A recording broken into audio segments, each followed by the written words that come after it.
ना इधर ना उधर, हर खबर की पूरी खबर, ना लाग लपेट ना खबरों में खोट। और आप देख रहे हैं एबीपी रिपोर्ट। नमस्कार, मैं हूं आपके साथ शीरी और शुरुआत करेंगे इस वक्त की 4 बड़ी खबरों के साथ। कश्मीर के त्राल में सेना ने 3 आतंकियों को ढेर किया। कश्मीर के ही रहने वाले थे सभी आतंकी। वहीं श्रीनगर पहुंचे रक्षा मंत्री राजनाथ सिंह ने आतंकवाद के मुद्दे पर पाकिस्तान को सीधी चेतावनी दी है।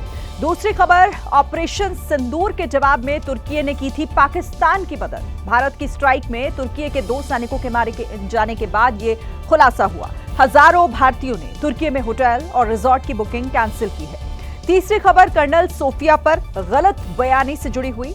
मध्य प्रदेश के मंत्री विजय शाह को हाईकोर्ट के बाद सुप्रीम कोर्ट ने भी फटकार लगाई है। विपक्ष ने इस्तीफा मांगा, लेकिन बीजेपी नेताओं ने साधी चुप्पी। चौथी खबर, राहुल गांधी के दरभंगा दौरे से जुड़ी हुई, जिस पर सियासत गर्म है। प्रशासन ने अंबेडकर छात्रावास के कार्यक्रम में नहीं होने दिया शामिल। सड़क पर डीएम के साथ राहुल गांधी की बहस का वीडियो वायरल हुआ है। तमाम खबरों पर विस्तार से नजर डालेंगे, लेकिन पहले बात कर लेते हैं ऑपरेशन सिंदूर के दौरान सीमा पार दुश्मन को मारने के बाद अब भारतीय सेना घर में बैठे दहशतगर्दों का सफाया कर रही है। इसके लिए घाटी में विशेष अभियान भी चलाया जा रहा है। सेना ने 3 दिन के अंदर 6 आतंकियों को ढेर कर दिया। ये सभी आतंकी लश्कर-ए-तैयबा और जैश-ए-मोहम्मद से जुड़े हुए थे। परसों ऑपरेशन केल्लर चलाकर सुरक्षा बलों ने 3 आतंकियों को जंगल में घुसकर मारा, तो आज त्राल में रिहायशी इलाकों में छिपे हुए आतंकियों का खात्मा किया गया। सेना के ऑपरेशन में मारे गए सभी आतंकी लोकल थे, यानी जम्मू कश्मीर के ही रहने वाले थे। ये पाकिस्तान में अपने आकाओं के कहने पर यहां पर हमले करते थे। अब इनका नया एड्रेस जम्मू कश्मीर की जगह जहन्नुम में होगा। इन आतंकियों के जहन्नुम का टिकट काटने से पहले आखिरी बार उन्हें सेना के ड्रोन कैमरे में देखा गया। गौर से देखिए, सेना के शिकार को वो दहशतगर्द जिसने घाटी में मासूम लोगों के नरसंहार की कसम खाई थी, वो खुद को बचाने के लिए त्राल के बस स्टैंड के पास छिपा हुआ था। इसके पास हथियार भी साफ देखे जा सकते थे, जिसके सहारे वो खुद का बचाव करने की सोच रहा था।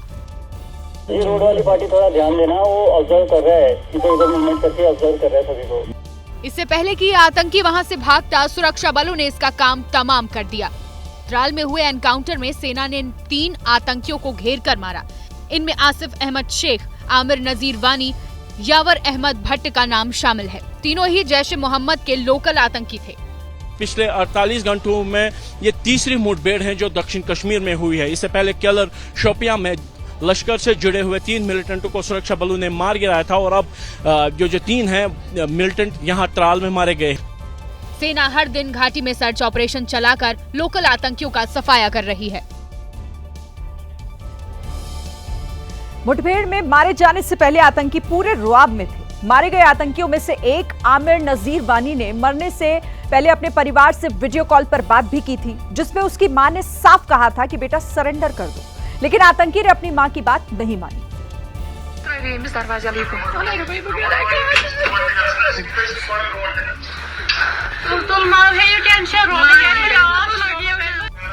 इस आखिरी वीडियो कॉल की रिकॉर्डिंग में एक तरफ चेहरे पर लंबी दाढ़ी और हथियार के साथ आतंकी दिख रहा है, तो कैमरे के दूसरी तरफ उसकी मां और परिवार। बताया गया कि त्राल एनकाउंटर में मारे जाने से पहले आतंकी नजीर वानी ने अपनी मां से आखिरी बार वीडियो कॉल पर बात की थी। इस कॉल में आतंकी की मां ने अपने बेटे से कहा था कि बेटा तू सरेंडर कर दे,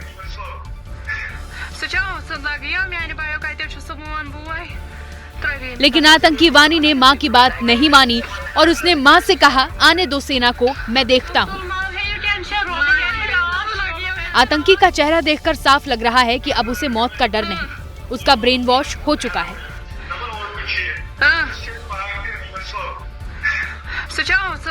इस कॉल के बाद सेना ने भी आतंकी आमिर वानी का सफाया कर दिया। मां की बात न मानने के बाद उसने सेना पर गोली चलाई, फिर जवाबी कार्रवाई में मारा गया। वीडियो में दिख रही है ना। पहलगाम हमले के बाद सेना ने कश्मीर में एक्टिव 14 आतंकियों की लिस्ट तैयार की थी।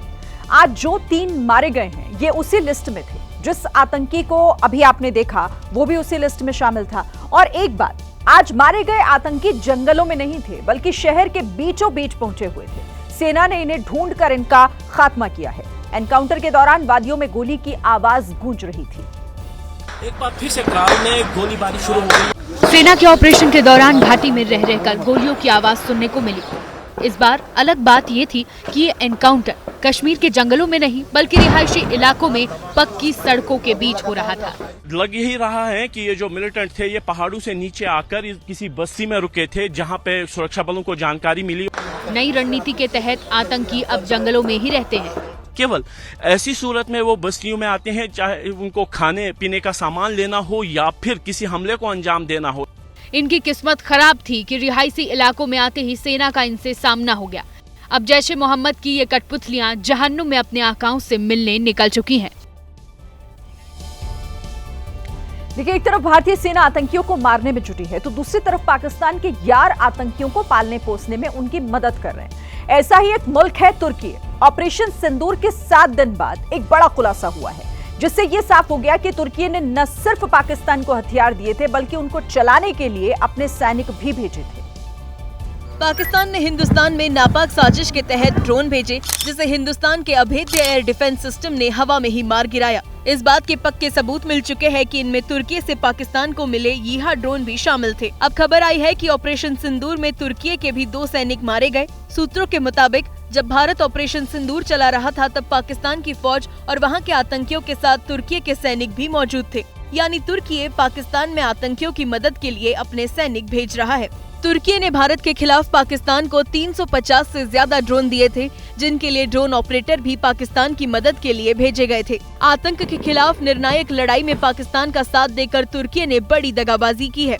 पाकिस्तान की दोनों हाथ से मदद कर रहे तुर्की की एहसान फरामोशी की गवाही देती इन तस्वीरों को देखिए। 2023 में तुर्की में भीषण भूकंप से 50,000 से ज्यादा लोगों की जान चली गई थी। तब भारत ने ऑपरेशन दोस्त चलाकर तुर्की के लिए मदद का खजाना खोल दिया था। आज वही तुर्की हिंदुस्तान के खिलाफ पाकिस्तान की मदद कर रहा है। पाकिस्तानी आतंकियों के साथ तुर्की के सैनिकों का मारा जाना सामान्य बात नहीं है। इस खबर के बाद तुर्की की आतंकी कनेक्शन को लेकर भी सवाल है। देखिए, तुर्की वो देश जिसकी मदद से पाकिस्तान ने हिंदुस्तान में हमले की नाकाम कोशिश की। तनाव के बीच तुर्की पाकिस्तान के साथ कंधे से कंधा मिलाकर खड़ा हुआ था। 22 अप्रैल जिस दिन पहलगाम में आतंकियों ने हमला किया था, उस दिन पाकिस्तानी पीएम शहबाज शरीफ और तुर्की के राष्ट्रपति एर्दोआन द्विपक्षीय बैठकें कर रहे थे। मदद का हाथ और साथ तब और मजबूत हुआ जब तुर्की का सैन्य विमान C-130E पाकिस्तान में उतरा। ऐसा कहा गया कि यह पाकिस्तान के लिए हथियार और गोला बारूद लेकर आया था। 4 मई को तुर्की ने अपना युद्धपोत TCG ब्यूकाडा कराची बंदरगाह भेजकर पाकिस्तान को मजबूत करने में कोई कसर बाकी नहीं छोड़ी।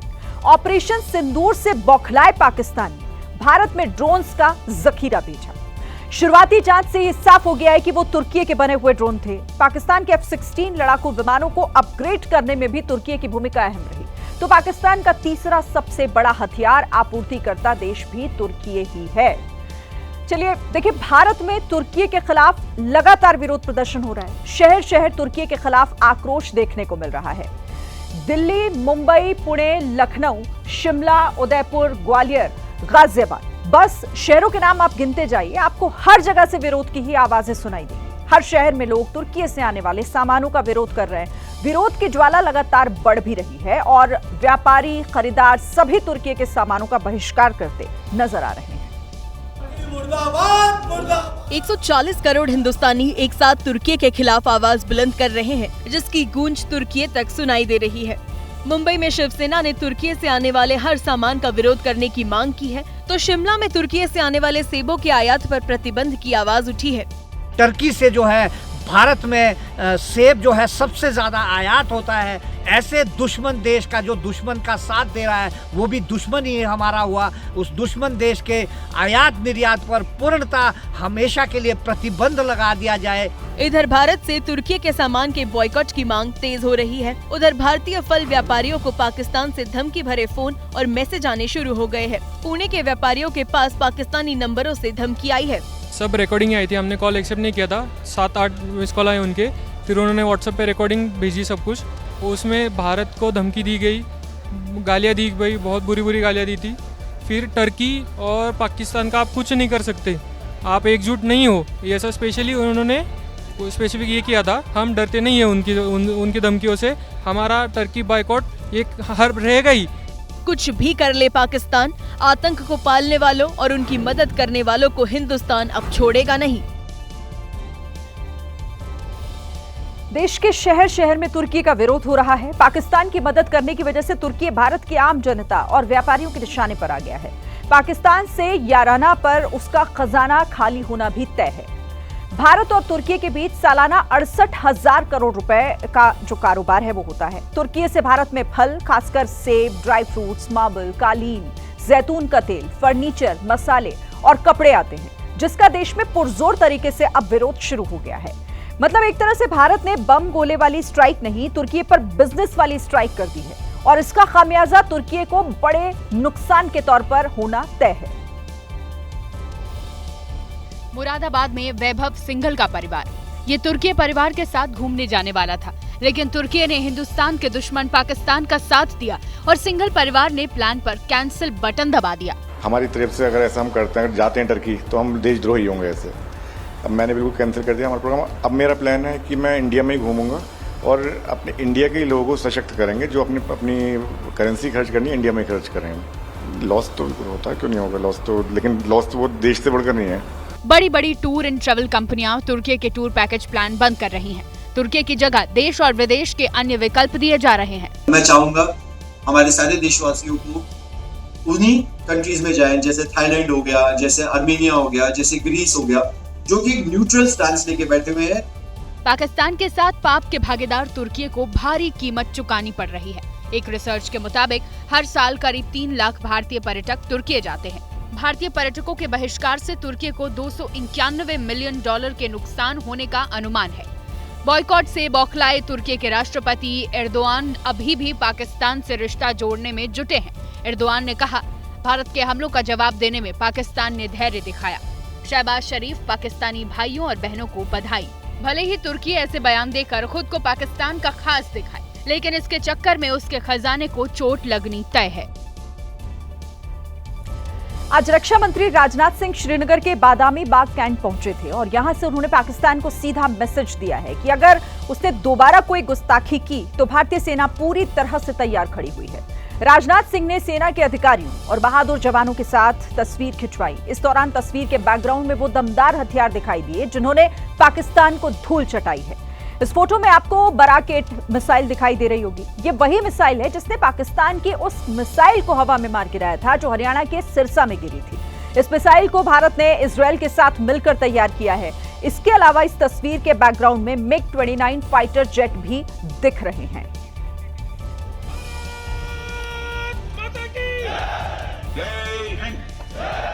जब देश का रक्षा मंत्री इतनी गर्मजोशी से जवानों से मुलाकात करे, तो भला जवानों का हौसला 7वें आसमान पर क्यों ना हो। रक्षा मंत्री राजनाथ सिंह श्रीनगर के बादामी बाग कैंट पहुंचे। यहां उन्होंने पाकिस्तान को धूल चटाने वाले बहादुर जवानों से मुलाकात की और संदेश ये दिया कि पूरा भारत आप पर गर्व कर रहा है। एक तरह से आप समझिए कि मैं एक डाकिया बनकर आपके बीच आया हूं और देशवासियों का संदेश लाया हूं। संदेश यह है कि हमें हमारी सेनाओं पर गर्व है। रक्षा मंत्री काफी वक्त तक जवानों के बीच रहे, उनसे बातचीत की, एक एक जवान से उनका परिचय पूछा, हाथ मिलाकर हौसला बढ़ाया। आतंकियों ने भारतीयों को धर्म पूछ कर मारा, तो हमने आतंकियों को उनका कर्म देखकर मारा। उन्होंने धर्म देखकर बेगुनाहों की जान ली, यह पाकिस्तान का कर्म था। हमने कर्म देखकर उनका खात्मा किया। यह हमारा भारतीय धर्म है। अब हो सकता है कि राजनाथ सिंह को देखकर पाकिस्तान के रक्षा मंत्री भी सैनिकों के बीच पहुंच जाए, क्योंकि जिसकी अकल नहीं होती वो नकल के सहारे ही जीता है। रक्षा मंत्री राजनाथ सिंह ने अपने संबोधन में कई बार पाकिस्तान का नाम लिया। कभी उसे दुष्ट देश बताया तो कई बार उसे भिखारियों से उसकी तुलना कर दी। इसके अलावा उन्होंने परमाणु बम को लेकर दुनिया को एक अहम संदेश भी दिया है।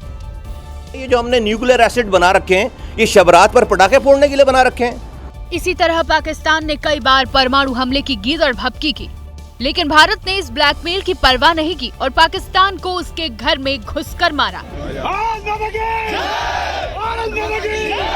हमने उनके न्यूक्लियर ब्लैकमेल की भी परवाह नहीं की है। पूरी दुनिया ने देखा है कि कैसे गैर जिम्मेदाराना तरीके से पाकिस्तान द्वारा भारत को अनेक बार एटमी धमकियां दी गई हैं। दुनिया ने सब कुछ देखा और परमाणु बम को लेकर पाकिस्तान की तरफ से आया हर एक बयान भी सुना। अब रक्षा मंत्री ने मांग की है कि इस पर विचार करने का समय आ गया है। क्या ऐसे गैर जिम्मेदार और रोग नेशन के हाथों में परमाणु हथियार सुरक्षित हैं? मैं दुनिया के सामने यह सवाल खड़ा करना चाहता हूं। मैं मानता हूं कि पाकिस्तान के एटमी हथियारों को IAEA international atomic energy agency की निगरानी में लिया जाना चाहिए। रक्षा मंत्री राजनाथ सिंह ने पाकिस्तान को उसकी औकात भी दिखाई है। उसके बारे में यह भी कहा जा सकता है कि पाकिस्तान जहां भी खड़ा होता है वहीं से मांगने वालों की लाइन प्रारंभ हो जाती है। अभी आपने सुना ही होगा कैसे वह फिर एक बार इंटरनेशनल मॉनेटरी फंड IMF के पास कर्ज मांगने गया। पाकिस्तान की छवि इंटरनेशनल भिखारी की बन चुकी है, लेकिन फिर भी वह अपनी हरकतों से बाज आने को तैयार नहीं है। आदमपुर एयरबेस पर पीएम मोदी की तस्वीरें देखकर समूचे पाकिस्तानी अवाम शहबाज शरीफ पर थू-थू कर रही थी। लिहाजा शर्मिंदगी से बचने के लिए शहबाज और मुनीर ने भी सैनिकों के साथ मुलाकात की, वैसी ही नकल करने की कोशिश की, लेकिन नकल में भी उनकी औकात साफ दिख गई। भारत माता की, भारत माता की, भारत माता की। आदमपुर एयरबेस पर प्रधानमंत्री ने वायुवीरों का जोश हाई किया था। उस समय उनके पीछे S-400 और MiG-29 भी दिखे थे। दूसरी तस्वीर में पाकिस्तानी नकलची पीएम शहबाज शरीफ की सियालकोट में घास फूस वाले टैंक पर खड़े होने की तस्वीरें हैं, क्योंकि दिखाने के लिए कुछ और था ही नहीं। एक तरफ दिलेर वायुवीरों से मिलकर पीएम मोदी का चेहरा चमक रहा था, तो दूसरी तरफ डरे सहमे शहबाज शरीफ का चेहरा उतरा हुआ था। भारत के हमले का डर चेहरे से उतर नहीं पाया। ऐसे डरे हुए थे कि अपने साथ आर्मी चीफ आसिम मुनीर, धमकीबाज डिप्टी पीएम इशाक डार, पाकिस्तान के फेंकू रक्षा मंत्री ख्वाजा आसिफ और बड़बोले सूचना मंत्री अताउल्ला तरार को भी लाए थे। किसी तरह शहबाज ने घास फूस वाले टैंक पर चढ़कर अपने जवानों का जोश बुलंद करने की नाकाम कोशिश की, लेकिन इस नकल वाली हरकत में भी पाकिस्तान की औकात साफ दिख गई, जिसका साफ मतलब है कि बाप बाप होता है और बेटा बेटा ही रहता है। अब एक बड़ी खबर आपको बता देते हैं। मध्यस्थता वाले बयान से पलट गए अमेरिकी राष्ट्रपति Donald Trump. Bharat Pakistan ceasefire को लेकर ट्रंप बोले, मैंने मध्यस्थता नहीं कराई, भारत पाक में समस्या सुलझाने में मदद की है। I don't want to say I did, but I sure as hell helped settle the problem between Pakistan and India last week, which was getting more and more hostile. And we talked to them about trade. Let's do trade instead of do war. And Pakistan was very happy with that, and India was very happy with that. And I said, you know, I could settle that up. I can settle anything. देखिए, colonel Sophia Qureshi पर विवादित बयान देने वाले मध्य प्रदेश के मंत्री विजय शाह बुरी तरीके से फंस गए हैं। आज फिर से मध्य प्रदेश हाई कोर्ट में इस मामले पर सुनवाई हुई, जहां कोर्ट ने FIR की भाषा पर नाराजगी जताई। हमारी बेटियों के सिंदूर उजाड़े थे, वही लोगों को हमने उन्हीं की बहन भेज करके। कल मध्य प्रदेश हाई कोर्ट ने विजय शाह के इस विवादित बयान पर स्वतः संज्ञान लिया था और ऐसी भाषा को गटर की भाषा बताया था। हाईकोर्ट के आदेश के बाद इंदौर की पुलिस ने मंत्री विजय शाह के खिलाफ FIR तो दर्ज कर ली थी, लेकिन आज जब इस मामले की सुनवाई शुरू हुई तो कोर्ट ने FIR की भाषा पर सवाल उठा दिए।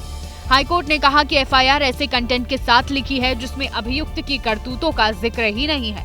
कोर्ट ने कहा कि ऐसी FIR को अगर चुनौती दी गई तो वो आसानी से रद्द हो सकती है।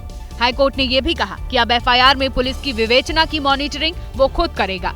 हाईकोर्ट ने कहा कि बिना किसी हस्तक्षेप और दबाव के FIR की जाए और जांच को आगे बढ़ाया जाए। छुट्टियों के बाद एक बार फिर इस मामले में सुनवाई की जाएगी।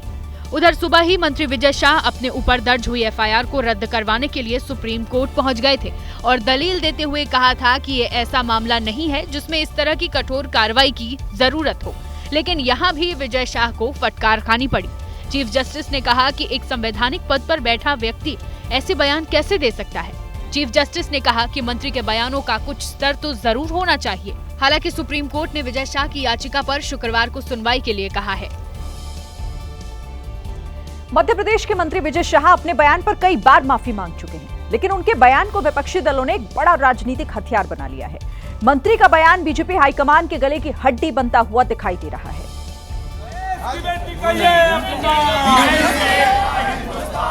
विजय शाह के खिलाफ देश के कई हिस्सों में इसी तरह प्रदर्शन हो रहा है और तमाम राजनीतिक दल उनके बयान की आलोचना कर रहे हैं। साथ ही साथ बीजेपी की नीयत पर भी सवाल उठा रहे हैं। भारतीय जनता पार्टी ने उसको संज्ञान में नहीं लिया, हाई कोर्ट ने संज्ञान में लिया। जो एफआईआर करने के निर्देश मिले वो भी ऐसी एफआईआर करी जिसको रफा दफा किया जा सकता है। विजय शाह का मुद्दा महाराष्ट्र में भी गूंज रहा है और उद्धव गुट के सांसद संजय राउत ने ऐसे बयान दे दिया जो नया विवाद खड़ा कर सकता है।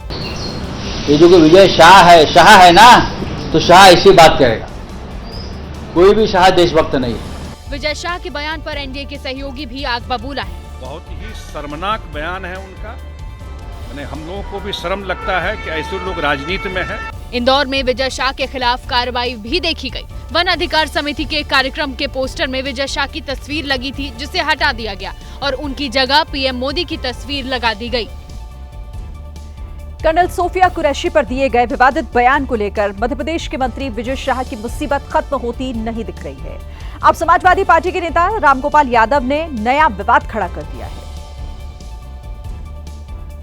रामगोपाल यादव मुरादाबाद में थे। उन्होंने पहले मध्य प्रदेश के मंत्री विजय शाह की सोच पर सवाल उठाए और फिर खुद अपनी उस सोच को सामने रख दिया जो राजनीति से आगे नहीं उठ पा रही। सबसे पहले आप रामगोपाल यादव के ज्ञान को देख लीजिए। जिस विंग कमांडर व्योमिका सिंह के बारे में वो बात कर रहे थे, उनका सही नाम भी उन्हें मालूम नहीं था। आपको बता दूं कि दिव्या सिंह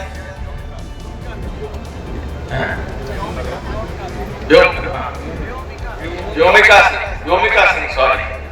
गलत नाम लेने पर समाजवादी पार्टी के कार्यकर्ताओं ने रामगोपाल यादव को टोका और उसके बाद रामगोपाल यादव ने सेना से जुड़े लोगों में पीडीए वाली राजनीति ढूंढ ली। न सिर्फ रामगोपाल यादव ने राजनीति की बल्कि विंग कमांडर व्योमिका सिंह को लेकर जाति सूचक टिप्पणी भी की। व्योमिका सिंह हरियाणा की जाकर और एयर मार्शल भारती पूर्णिया के यादव, तो तीनों तो पीडीए के थे। रामगोपाल यादव की शर्मनाक थ्योरी के बाद कार्यकर्ता ताली बजाने लगे। एक को मुसलमान समझ के गाली दी। कर्नल सोफिया कुरैशी और विंग कमांडर व्योमिका सिंह देश को ऑपरेशन सिंदूर की जानकारी देने के चलते चर्चा में आई थी। इसके बाद पिछले दिनों एयर मार्शल ए.के. भारती भी प्रेस कॉन्फ्रेंस में दिखाई दिए थे। वैसे तो ये सभी 140 करोड़ भारतवासियों का गौरव है, लेकिन नेताओं ने इन्हें भी जातियों में बांटने की कोशिश शुरू कर दी है। ऑपरेशन सिंदूर के बाद देश भर में बीजेपी तिरंगा यात्रा निकाल रही है। आज कश्मीर के लाल चौक से लेकर पहलगाम तक यात्रा निकालकर देश दुश्मनों को कड़ा संदेश देश भर में दिया गया। ये वही लाल चौक है जहां कभी तिरंगा नहीं दिखता है, लेकिन आज पूरा लाल चौक तिरंगे के रंग में रंगा नजर आया। एक तरफ जहां लोगों ने हिंदुस्तान जिंदाबाद के नारे लगाए, तो वहीं पाकिस्तान मुर्दाबाद के भी नारे खूब लगे।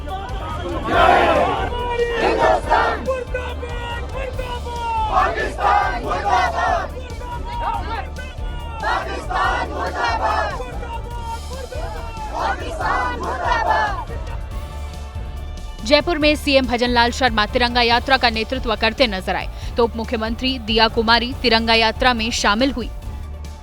जहां बीजेपी देश भर में तिरंगा यात्रा निकाल रही है, तो वहीं कांग्रेस भी खुलकर जवानों के शौर्य को सलाम कर रहे हैं। राजस्थान के बांसवाड़ा में यूथ कांग्रेस के कार्यकर्ताओं ने तिरंगा यात्रा निकाली और मां भारती का जय घोष किया। भारतीय सेना के सम्मान में भारत सीमा पर किसी तरह की कोई ढिलाई बरतने के मूड में नहीं है। जिस सेना ने पाकिस्तान को ऑपरेशन सिंदूर के बूते सबक सिखाया, उसी ने तीस्ता प्रहार के जरिए अपनी तैयारियों का ट्रेलर चीन को भी दिखा दिया है। जो हमसे टकराएगा चूर चूर हो जाएगा, ये लाइन भारतीय सेना पर 100% सटीक बैठती है। एक तरफ पाकिस्तान था जो ऑपरेशन सिंदूर के नाम से अब तक कांप रहा है, तो दूसरी तरफ सिक्किम में एलएसी के पास हिंदुस्तान का दम देख चीन में भी हड़कंप है।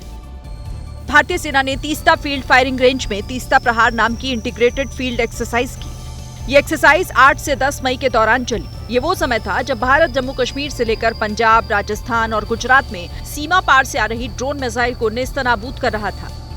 उसी दौरान सिक्किम में भारतीय सेना अपने शौर्य का प्रदर्शन कर रही थी।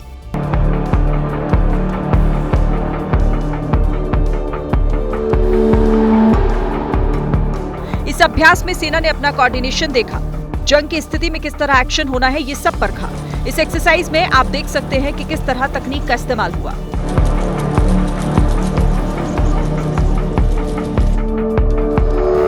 इस फील्ड एक्सरसाइज का नाम तीस्ता प्रहार इसीलिए रखा गया क्योंकि तीस्ता नदी नॉर्थ सिक्किम से निकलती है और चीन की सीमा से बेहद करीब है।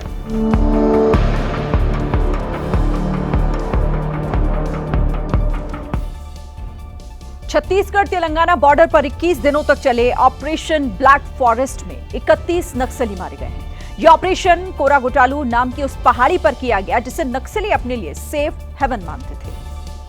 इस ऑपरेशन के तहत 21 दिन तक नक्सलियों से सीआरपीएफ के जवानों की मुठभेड़ हुई, लेकिन सीआरपीएफ ने नक्सलियों के गढ़ में घुसकर न सिर्फ एक नक्सली को मारा बल्कि कोरागुटालू पहाड़ी को लाल आतंक से आजाद कराया। गृह मंत्री अमित शाह ने इस ऑपरेशन को नक्सल फ्री भारत की मुहिम का हिस्सा बताया और एम्स के ट्रॉमा सेंटर जाकर घायल हुए सुरक्षा कर्मियों से मुलाकात की। यह ऑपरेशन इसीलिए भी महत्वपूर्ण है जिस कोरागुटालू पहाड़ी को नक्सलवादी हथियार की तरह इस्तेमाल करते थे, वहां से लाल आतंक खत्म हो चुका है। सुरक्षा बलों के ऑपरेशन ब्लैक फॉरेस्ट में छत्तीसगढ़ और तेलंगाना में सक्रिय लाल आतंक पर अब तक की सबसे बड़ी चोट इसे माना जा रहा है। जानकारी के मुताबिक ये ऑपरेशन 21 अप्रैल को शुरू हुआ और 11 मई तक चला। 21 दिन तक चले इस ऑपरेशन में 31 नक्सली मारे गए, जिनमें आधी महिला नक्सली शामिल थी। जो नक्सली मारे गए उन पर कुल 1,72,00,000 रुपए का इनाम घोषित था। इस दौरान सुरक्षा बलों ने नक्सलियों के 200 से ज्यादा ठिकाने और बंकर तबाह कर दिए। मुठभेड़ के बाद तलाशी अभियान में 450 आईईडी, 2 टन विस्फोटक, कई राइफल और गोला बारूद भी बरामद किए गए। इस ऑपरेशन को सीआरपीएफ, कोबरा और स्थानीय पुलिस ने मिलकर अंजाम दिया है। अब मध्य प्रदेश की बात करते हैं, जहां देवास में पुराने विवाद ने ऐसा तूल पकड़ा कि एक युवक को अपनी जिंदगी से हाथ धोना पड़ा। ट्रैक्टर से कुचलकर युवक को मौत के घाट उतार दिया गया और ये पूरी वारदात सीसीटीवी में कैद हो गई है। देवास के जसोदगढ़ गांव की ये तस्वीरें किसी की भी रूह कपाने के लिए काफी हैं, जहां पर आपसी विवाद ने देखते ही देखते खूनी रंग अख्तियार कर लिया। जहां ट्रैक्टर पर सवार होकर ये लाल रंग की टी-शर्ट पहना युवक पहुंचता के ट्रैक्टर से लोगों को कुचलना शुरू कर देता के कुछ लोग ट्रैक्टर की चपेट में आने से बच जाते हैं और वो सीधे सामने खड़ी गाड़ियों में टक्कर मार देता के। इसके बाद ये ट्रैक्टर बैक करता के सामने खड़ी कार को टक्कर मारता के कुछ लोग ट्रैक्टर के ड्राइवर पर हमले की कोशिश करते हैं। वहीं इसी बीच एक युवक को ये ट्रैक्टर कुचल देता के इसके बाद ये ट्रैक्टर को फिर बैक करता के लाल रंग की कार को फिर टक्कर मारता के। वहीं इस दौरान दोनों पक्ष के लोग एक दूसरे पर लाठी डंडे से हमला करते हुए नजर आते हैं। आखिर में ट्रैक्टर सवार कार को धक्का देकर कंपाउंड से बाहर ले जाता दिखता के ट्रैक्टर से कुचलकर अमन नाम का युवक गंभीर तौर पर जख्मी हुआ, जिसे अस्पताल में भर्ती करवाया गया। हालांकि इलाज के दौरान उसने दम तोड़ दिया। राजस्थान के जालौर में धमाके से हड़कंप मच गया। ये धमाका कॉस्मेटिक्स शॉप के अंदर रखे हुए इन्वर्टर में हुआ, जिसके बाद आग भड़की और पूरी दुकान जलकर खाक हो गई। पहली तस्वीर में धमाका दिख रहा है और दूसरी तस्वीर में धमाके के बाद भड़की आग का तांडव दिखाई दे रहा है। तस्वीरें जालौर के सांचौर इलाके की है, जहां पर इन्वर्टर बैटरी में हुए धमाके की वजह से अफरा तफरी मच गई। रात में दुकानें बंद दिख रही हैं। सिर्फ इस एक खुली दुकान की ओर एक व्यक्ति बढ़ता दिखता है। ये दुकान का गेट जैसे ही खोलता के सामने ही दुकान में जोरदार धमाका होता है। धमाके के बाद लकड़ी का बड़ा टुकड़ा व्यक्ति के पास आकर टकराता के धमाका इतना भीषण था कि सड़क पर धुएं का गुबार छा जाता के अफरा तफरी मच जाती है। जांच में पता चला कि कॉस्मेटिक की दुकान में रखे इन्वर्टर की बैटरी में धमाका हुआ था, जिसके बाद दुकान में आग भड़क उठी, जिसने देखते ही देखते पूरी दुकान को अपनी आगोश में ले लिया। आग लगने की जानकारी फायर ब्रिगेड को दी गई। हालांकि फायर ब्रिगेड के पहुंचने से पहले ही आग ने पूरी दुकान को जलाकर खाक कर डाला। वहीं पहले धमाका और फिर आग लगने की इस घटना से सांचौर कस्बे में काफी देर तक हड़कंप मचा दिखाई दिया। उत्तर प्रदेश के इटावा में एक शादी उस वक्त जंग के मैदान में तब्दील हो गई जब डीजे पर गाने को लेकर दो पक्ष आपस में भिड़ गए, जिसके बाद जमकर कुर्सियां चली।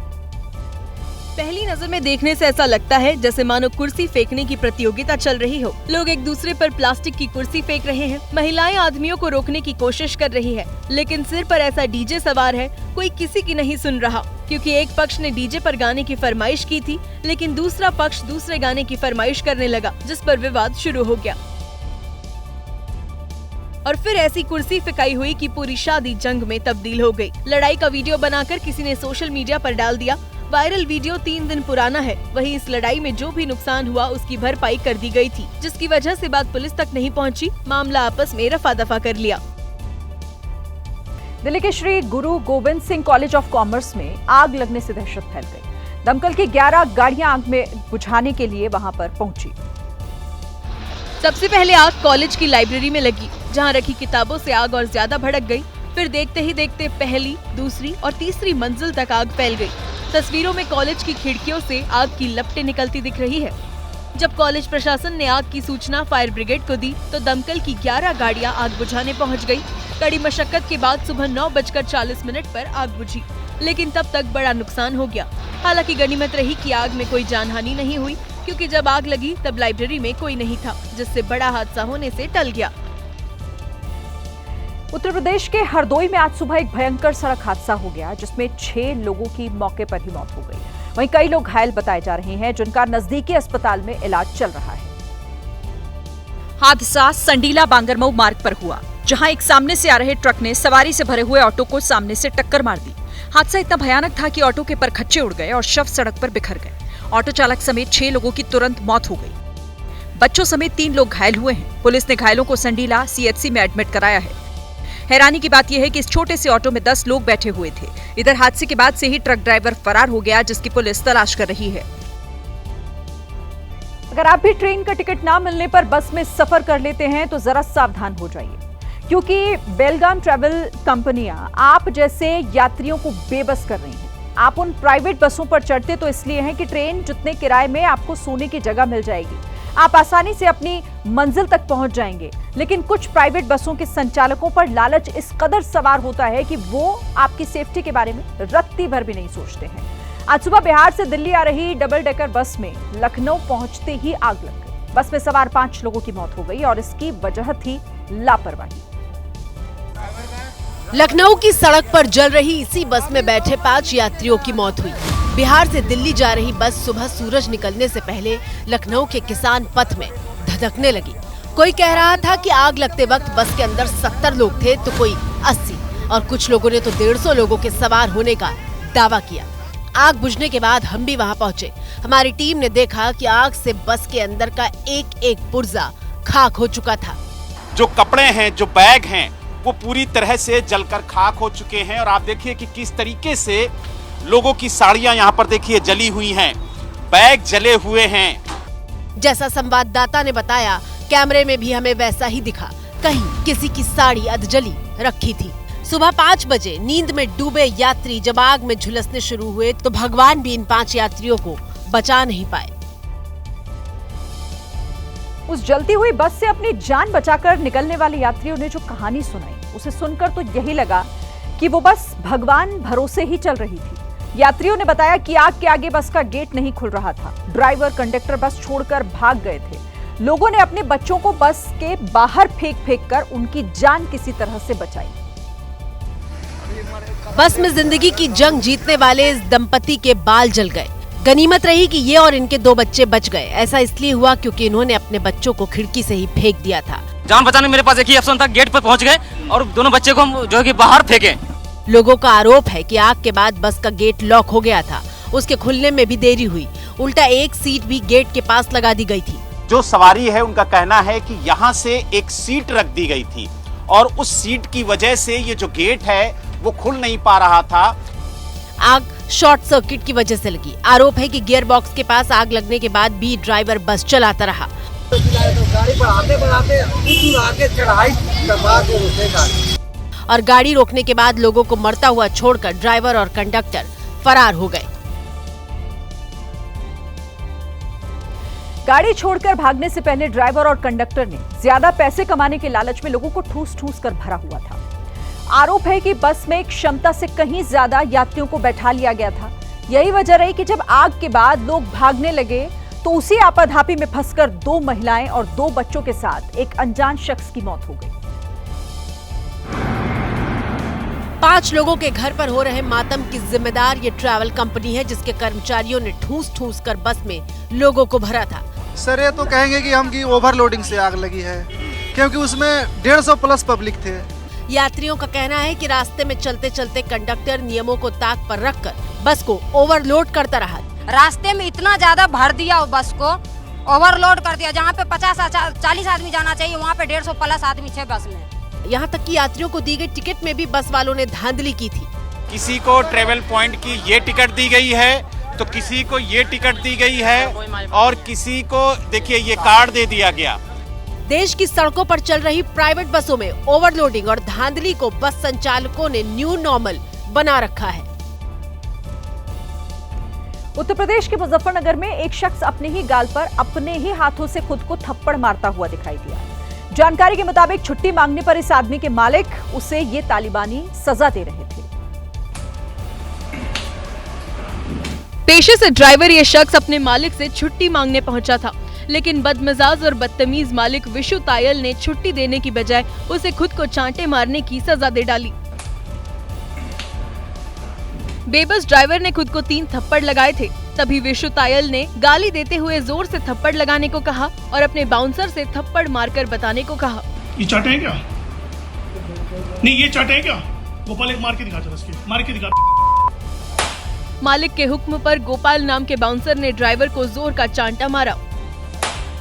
यो चाटाओ, मारे से चाटा मार। इसके बाद विशु तायल ने ड्राइवर से खुद को 20 चांटे मारने को कहा। मारे से चाटा मार, मारे से चाटे मार, मार 20 चाटे, मार 20 चाटे मार।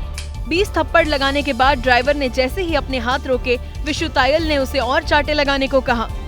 और मार, अभी शांति नहीं मिली हमें। ड्राइवर ने फिर खुद को 7 थप्पड़ लगाए।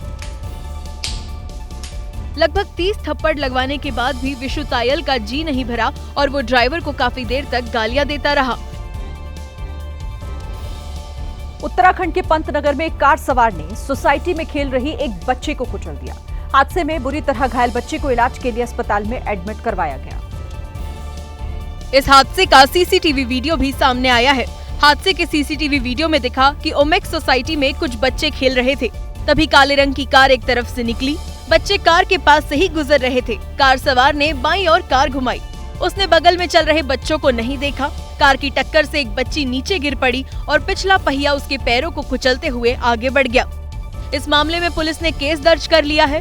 गाड़ी चालक ने बच्ची के पांव के ऊपर गाड़ी चला दी है। वो अभी तक तहरीर प्राप्त नहीं हुई है। तहरीर जैसी प्राप्त होगी हम उसमें कानूनी कार्रवाई करेंगे। इस हादसे में बच्ची के दोनों पैरों में काफी चोट आई है और उसका इलाज चल रहा है।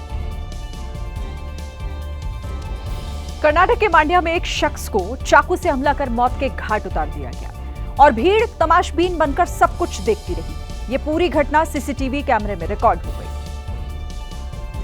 जिस शख्स पर चाकू से हमला किया वो बाजार में बैठा हुआ था। आसपास काफी भीड़ थी, लेकिन तभी पीली शर्ट पहने एक शख्स चाकू लेकर आता है, उसे गिराता है और चाकू से हमला करने लगता है। लेकिन जब वो भागने की कोशिश करता है तो लाल शर्ट पहने दूसरा व्यक्ति उसे पकड़ लेता है, जिसके बाद दोनों उसे गिराकर चाकू से हमला करने लगते हैं और तब तक चाकू से मारते हैं जब तक वो शख्स मर नहीं जाता। हैरानी की बात यह है कि जिस जगह ये घटना घटी वहाँ बड़ी संख्या में लोग मौजूद थे, लेकिन किसी ने भी उसे बचाने की कोशिश नहीं की। सब तमाशबीन बने मौत का तमाशा देखते रहे। ये पूरी घटना सीसीटीवी कैमरे में कैद हुई। पुलिस आरोपी की तलाश में जुटी है, लेकिन अगर वहाँ मौजूद लोगों ने विरोध किया होता तो उस शख्स की जान बच सकती थी। लेकिन विरोध तो दूर, किसी ने कुछ कहा तक नहीं। उत्तर प्रदेश के आगरा में रील बनाने की खुमारी में कानून की धज्जियां उड़ाने का मामला एक बार फिर सामने आया है, जहां पर कुछ लड़के एक लड़की के साथ हथियारों की खुलेआम नुमाइश करते हुए दिखे। कार की छत और बोनट पर बैठकर सरेआम कानून का मखौल उड़ाते दिखे। कार के बोनट पर लड़की बैठी है, जिसके साथ एक लड़का मौजूद है। दोनों के हाथ में हथियार हैं और ये उसे लहरा रहे हैं। गाड़ी चलाने वाले ड्राइवर के हाथ में भी पिस्तौल दिख रही है। इनके पीछे भी काले रंग की स्कॉर्पियो दिख रही है, जिस पर कई लड़के लटके हुए दिख रहे हैं। इन सभी के हाथ में भी पिस्तौल दिख रही है और ये सभी हथियारों के साथ सरेआम रील बनाते हुए दिख रहे हैं। तस्वीरें ताज नगरी आगरा की बताई जा रही है, जहां पर लड़कों और लड़कियों ने रील बनाने के लिए ये पैंतरा आजमाया। हाथ में हथियार लेकर गाड़ियों पर सरेआम स्टंट किया।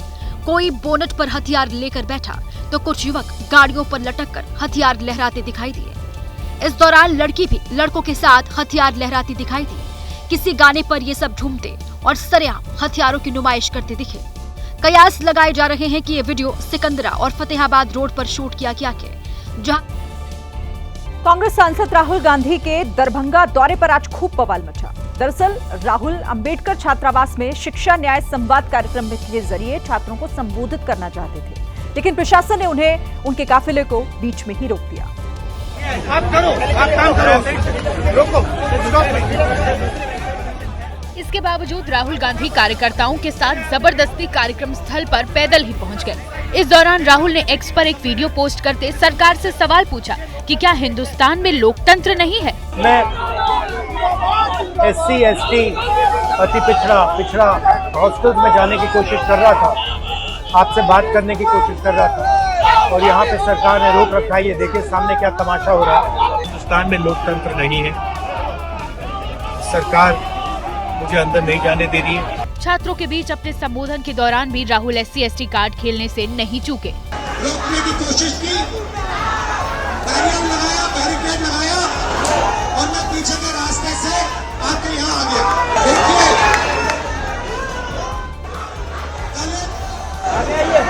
पिछड़ा वर्ग, अति पिछड़ा वर्ग, आदिवासी वर्ग, आपके खिलाफ इस देश में 24 घंटा अत्याचार होता है।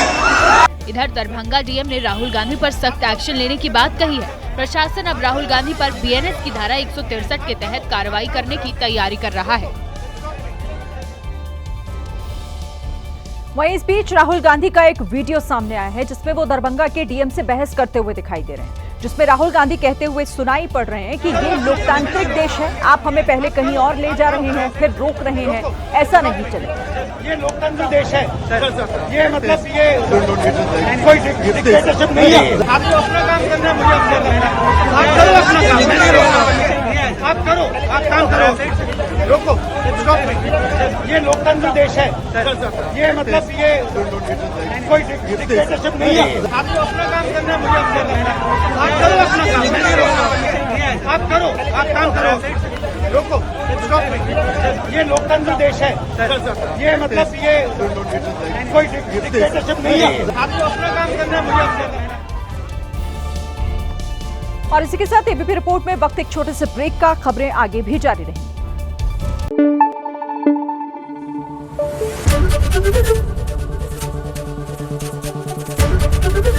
एबीपी न्यूज आपको रखे आगे।